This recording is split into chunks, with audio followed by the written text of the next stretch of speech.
Oh boy, is it nice to be excited about a TV show. The third episode starts with Royal telling the story of the origin of life and how everything is random and nothing matters and people fight and kill and die and the universe doesn't give two fucks about it. We then see Royal and Amy having a talk about his leg bleeding the other day. He lies to her and she doesn't believe him in a conversation that closely resembles some of his exchanges with another blonde girl. We then go to a very nice sequence in which Sheriff Hawk arrests a man who tells her people have been disappearing and then tells her something similar to what I guess is what happened to Royal in the first episode. He just disappeared for 6 seconds.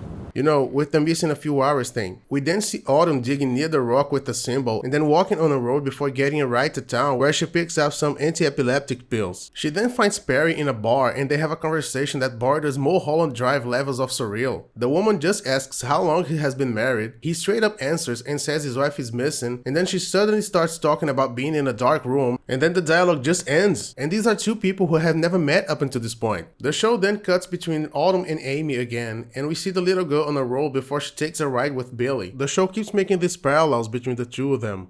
I wonder why. We then go through a couple of scenes with the Abbotts discussing their relationship within the family, and Cecilia says Royal has been too distant lately. The investigation progresses and we get a scene straight out of Twin Peaks about a mastodon in a cave. Royal then confronts Autumn about her pushing him into the hole. He tells her what he saw and makes her promise not to tell anything about it to his family. And at this point I just gotta ask, why? Why doesn't he want his family to know anything about this? His family knows he disposed of a fucking body. Why is he so adamant in hiding the hole from them? Then they shake hands, he notices her necklace, and the mountain behind her disappears. The mountain fucking disappears. Holy fuck, did you see that the entire goddamn mountain? He lets go of her hand, then the mountain reappears and we learn that people from all over the county saw it disappear too, including the sheriff. And the episode closes with Amy finding Trevor's body in a trail near the Abbott house. Episode 3 had a big shift in tone. The first two episodes were very similar to one another in every aspect. Episode 3 has a much lighter tone and scenes that are actually pretty funny in an unexpected way, I guess maybe because the previous episodes have been so much more serious. It is a big pivot that would normally throw me off, but here it works mainly because the funny parts were with characters we hadn't spent much time with yet.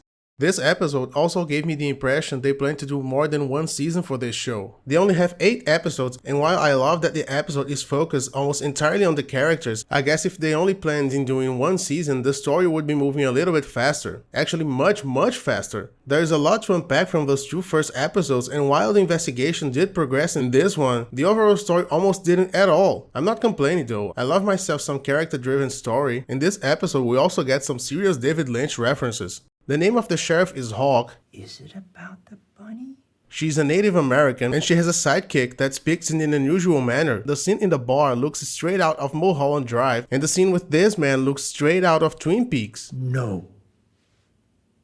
It's not about the bunny. It was a nice episode with an unexpected tone shift that didn't hurt the show at all, at least for me, and that ended with a giant what the fuck moment with the mountain disappearing. And then we get to episode 4, and episode 4 was weird. It starts with another scene straight out of Twin Peaks, and then it's difficult to even narrate the most important events of the episode because it was basically a weirder version of the previous one. Sheriff Joy's scenes were still fun, Wynn Tillerson was still crazy, the Abbotts were still discussing their relationships and allegiances to one another, Perry and Autumn were still having weird out-of-place dialogues, and Cecilia said again that Royal is acting out of his usual character. And then we get to the really weird stuff. Almost every scene with the Tillerson family about Trevor's death is played out like a comedy, which is something that is completely beyond me. And if Royal started to show last episode that his moral compass isn't as strong as it seemed at first, in this episode, he's like a completely different character, which is funny because when he was confronting Autumn at the end of episode 3, I noticed some similarities between Royal Abbott and Walter White in the sense that they both put out these hardened, extremely confident personas while still showing great vulnerability at times. This dubious persona at first came out great, but then we go from episode 3 to episode 4 and it's like the guy is a completely different person. The man is straight up wicked now. I don't know if this, along with Cecilia's complaints, tie in with my theory from last video that there could be more than one Royal. And if you haven't seen my little theories yet, what are you waiting for? Video is in the card above. But if that's not the case and there isn't an explanation behind these changes in the character, then it's just plain weird. Weird and badly written.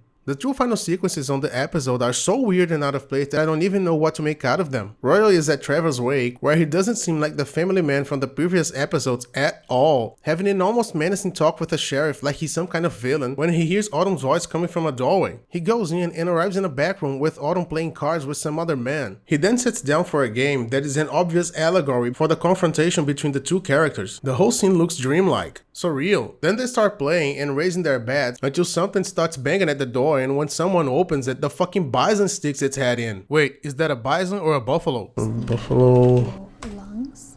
No, that's not it. Bison. So, Yep. Okay, the fucking bison sticks its head in, and Royal just turns back to the table and continues to play. When this happened, I said, okay, so he's now obviously going to wake up. But he never does, and no one reacts to the big animal head inside the room. He continues to play, wins Autumn's necklace, goes into his car, and takes a card out of his sleeve implying that he cheated. Who is this man?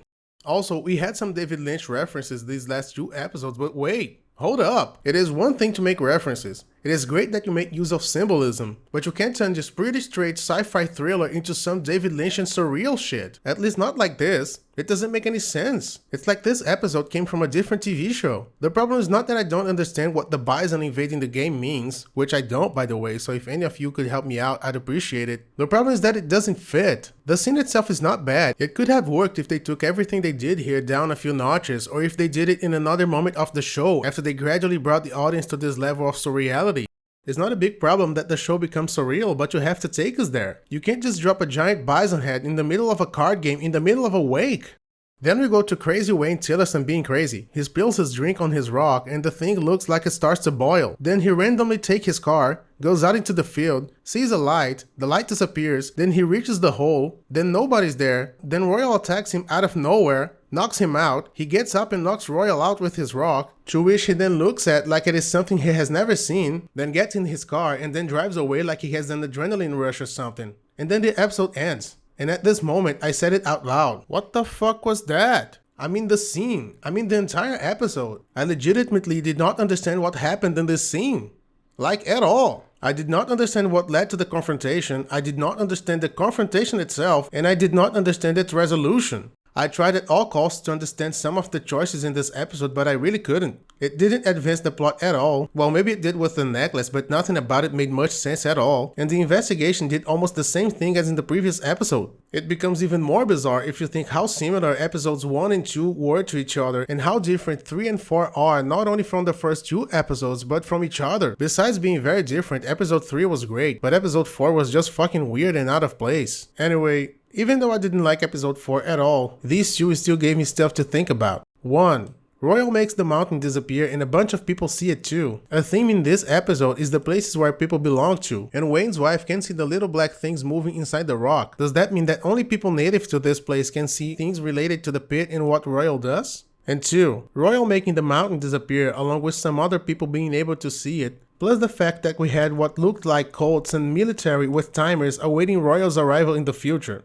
Could this be a twist in Royal's own lack of faith? Could he be some sort of Jesus Christ figure whose arrival is awaited in the future? Anyway, that's what I saw. What did you see?